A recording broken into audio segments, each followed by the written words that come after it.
तुम over trading इसलिए नहीं करते बिकॉज तुम चैट्स पर कंट्रोल नहीं रखते हो।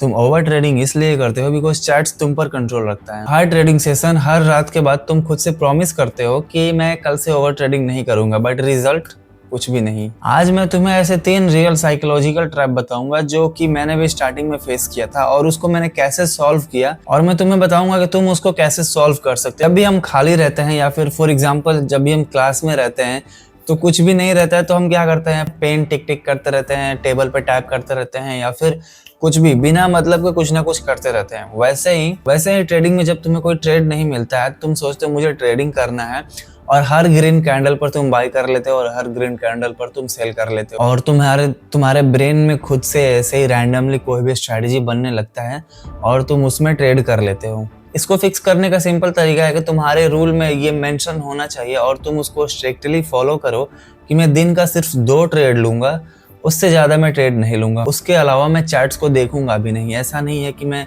कहीं भी जा रहा हूँ, ऐसा नहीं है कि जो प्रोफेशनल ट्रेडर होते हैं वो हर टाइम चार्ट्स देखते रहते हैं। नहीं, ट्रेड्स के बाद वो बिल्कुल भी चार्ट्स को नहीं देखते हैं, चाहे वो ऑफिस में हो, चाहे वो कहीं घूमने जा रहे हो या फिर कहीं किसी भी जगह पे तुम्हें चार्ट्स को ओपन नहीं करना, तुम्हें चार्ट्स को नहीं देखना, वरना तुम्हें हर चीज वो तुम्हारा सेटअप लगेगा। हर ग्रीन कैंडल तुम्हें बाई का सिग्नल देगा और हर रेड कैंडल तुम्हें शॉर्ट का सिग्नल देगा।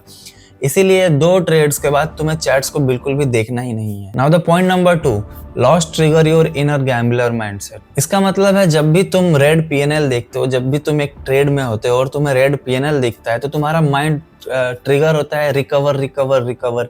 तुम्हें इसको कैसे भी करके रिकवर करना है। तो भाई क्यों रिकवर करना है?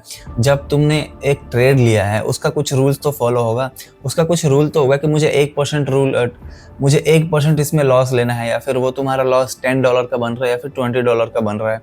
जो तुमने वो ट्रेड रूल्स के साथ लिया है तो तुम्हें उसमें कोई डर नहीं होना चाहिए कि हाँ मेरा अगर ये ट्रेड लॉस भी जा रहा है तो मुझे फर्क नहीं पड़ता है, बिकॉज मैंने ये पहले ही डिफाइन किया है कि हाँ इसमें मेरा लॉस जा सकता है। तो ये एक लॉस से तुम्हारे माइंडसेट में शॉर्ट सर्किट नहीं होना चाहिए। लॉस हो रहा है, जाने दो। कोई भी तुम लॉस बुक करो मार्केट में तो तुम्हें 10 मिनट का ब्रेक लो। 10 मिनट के ब्रेक के बाद उस बीच में तुम्हें कोई चैट्स नहीं देखना है। तुम कॉफी पियो, वॉक करो, कुछ भी करो, गाने सुनो, कुछ भी करो, एंजॉय करो। तुम चार्ट्स के बारे में भूल जाओ और तुम अपने ट्रेड के बारे में भूल जाओ। फिर 10 मिनट के बाद वापस आओ, तुम्हारा सेटअप देखो, तुम्हारा स्ट्रेटेजी देखो, और उसके बाद तुम वापस से ट्रेड लेना शुरू कर सकते हो। लेकिन कोई भी एक सिंगल लॉस के बाद तुम्हें डायरेक्ट एंट्री नहीं लेना है, वरना वो फिर प्रॉब्लम हो जाता है। बिकॉज जैसे ही तुम्हारा माइंडसेट है कि आज मार्केट बुलिश है, तुमने एक लॉस बुक किया और तुमने एक बड़ा ग्रीन कैंडल देखा, और ग्रीन कैंडल देखते ही तुम्हारा लॉस बुक किया, और ग्रीन कैंडल देखते ही तुमने वापस से सेल साइड में एंट्री कर लिया।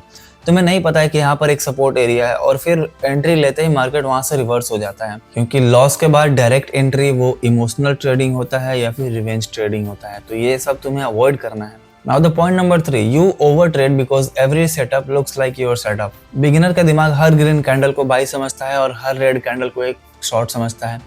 Why? बिकॉज तुम्हारे पास एक डिफाइंड सेटअप नहीं होता है, एक डिफाइंड स्ट्रैटेजी नहीं होता है। इसको फिक्स करने का एक सिंपल तरीका है द 1 सेटअप रूल। तुम्हें कोई भी एक स्ट्रैटेजी लेना है, कोई भी एक सेटअप लेना है, और उसको 30 डेज, मैं तो बोलता हूँ एटलीस्ट 6 मंथ तुम्हें उसे प्रैक्टिस करना चाहिए। प्रैक्टिस करने के लिए तुम मेरा रूल फॉलो कर सकते हो। मैं क्या करता हूँ, मैं फंडेड अकाउंट बाई करता हूँ। बाई करने के बाद मैं उसमें मिनिमम से मिनिमम रिस्क लूँगा 0.01 लॉट से, और उसी को 6 महीने तक मैं ट्रेड करूँगा। और मेरा टारगेट उससे प्रॉफिट करना नहीं होगा कि मैं इससे प्रॉफिट करूंगा, 5% का प्रॉफिट टारगेट है तो मैं 5% का प्रॉफिट टारगेट करूं।